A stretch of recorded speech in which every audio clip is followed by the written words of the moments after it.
Danantara, perusahaan investasi asal Indonesia, baru-baru ini mengakuisisi sejumlah aset perhotelan dan lahan yang terletak di kawasan terpadu dekat Masjid Al-Haram, Makkah.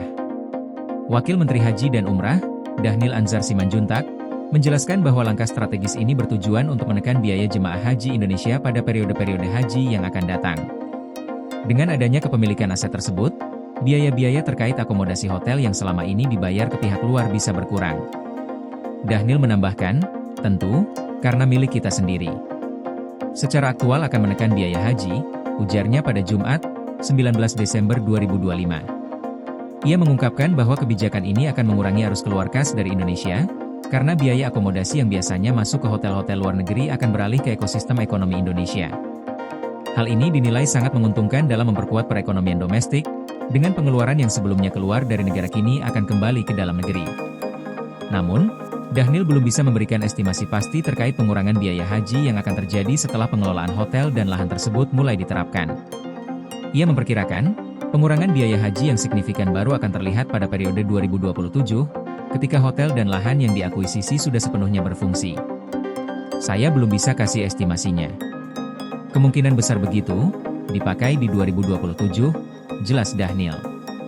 Sementara itu, CEO Danantara Indonesia, Rosan Ruslani, menjelaskan bahwa investasi yang dilakukan oleh perusahaannya pada tahap ini mencakup satu hotel yang sudah beroperasi dengan 1.461 kamar, serta serangkaian aset pengembangan yang berorientasi pada sektor perhotelan. Aset ini diperkirakan dapat menampung hingga 5.000 kamar hotel, yang tentunya dapat meningkatkan kapasitas akomodasi untuk jemaah haji Indonesia.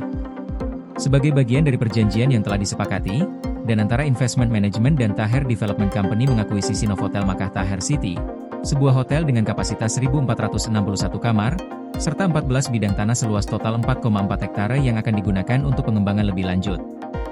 Penandatanganan perjanjian ini dianggap sebagai langkah awal yang sangat penting dalam upaya Indonesia untuk meningkatkan pelayanan kepada jemaah haji, dengan mengamankan aset-aset strategis di kawasan Makkah.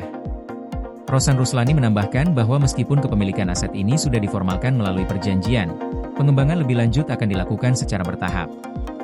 Hal ini akan melalui kajian kelayakan yang komprehensif, dengan mempertimbangkan berbagai regulasi yang berlaku di Arab Saudi serta standar tata kelola yang baik dan bijaksana. Menurutnya, langkah ini akan memberikan dampak positif tidak hanya bagi jemaah haji Indonesia, tetapi juga bagi perekonomian Indonesia secara keseluruhan. Koordinasi PLN dengan TNGL jelang Hari Kesaktian Pancasila, listrik terbangun, alam tetap lestari. Panen perdana garam Aceh.